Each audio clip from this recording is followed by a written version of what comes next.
భారత్లో పెళ్లిళ్లను అంగరంగ వైభవంగా చేసుకుంటారు. జీవితంలో జరిగే ముఖ్యమైన కార్యక్రమం కాబట్టి బంధుమిత్రులను పిలిచి ఘనంగా జరుపుకుంటారు. ఇక పెళ్లిళ్లలో కొంతకాలం నుంచి వెరైటీ పద్ధతులను అవలంబిస్తున్నారు. వెడ్డింగ్ కార్డ్స్ నుంచి ప్రీ వెడ్డింగ్ షూట్, పెళ్లి మండపం ఇలా అన్నింటినీ కొత్తగా జరుపుకుంటున్నారు. పెళ్ళంటే చాలా మందికి భోజనాలతో పాటు ఊరేగింపు, బారాత్ గుర్తొస్తాయి. డీజే, బ్యాండ్ చప్పుళ్ల మధ్య సందడిగా సాగుతుంది. మంచి కార్లు లేదంటే గుర్రపు బండిలపై పెళ్లి ఊరేగింపు జరుగుతుండడం చూస్తూనే ఉంటాం. కానీ ఉత్తరప్రదేశ్లో ఓ పెళ్లి ఊరేగింపు మాత్రం కాస్త భిన్నంగా జరిగింది.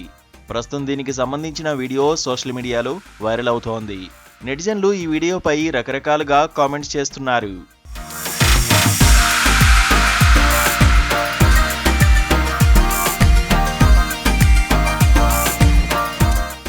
ఉత్తరప్రదేశ్లో సీఎం యోగి ఆదిత్యనాథ్ ప్రభుత్వం హయాంలో ఆక్రమణ కూల్చివేతలు జరుగుతున్నాయి. ఈ క్రమంలోనే కూల్చివేతలకు బుల్డోజర్లను పెద్ద ఎత్తున వినియోగిస్తున్నారు. బుల్డోజర్ల అంశం రాష్ట్రంలోనే కాదు, దేశవ్యాప్తంగా చర్చనీయాంశమైంది. ఇదే ట్రెండ్ను ఫాలో అయ్యారు కొందరు వ్యక్తులు. యూపీలోని ఝాన్సీలో ఇటీవల ఓ పెళ్లి జరిగింది. ఊరేగింపు నిర్వహించారు. ఎలాగైనా భిన్నంగా చేయాలనే ఆలోచనతో ఊరేగింపు కోసం కార్లను కాకుండా బుల్డోజర్లను పెట్టారు. పెద్ద కాన్వాయ్గా బుల్డోజర్లను తీసుకొచ్చారు.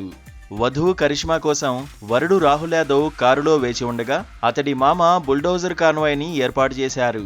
ఊరేగింపు వినూత్నంగా చేయాలనే బుల్డోజర్లను ఏర్పాటు చేసినట్లు పెళ్లి కుమార్తె తండ్రి రామ్ కుమార్ చెప్పాడు.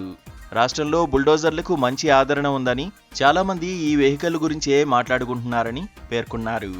అందుకే వాటినే పెళ్లి ఊరేగింపుగా పెట్టానన్నారు రామ్ కుమార్.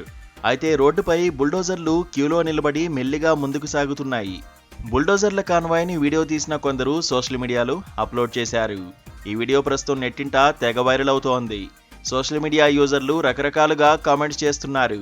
భిన్నంగా ఆలోచించారు సరే గాని డీజిల్ ఎంత ఖర్చయిందో అంటూ కొందరు, ఇతర వాహనదారులకు చాలా ఇబ్బంది ఎదురై ఉంటుందని కొందరు కామెంట్ చేశారు.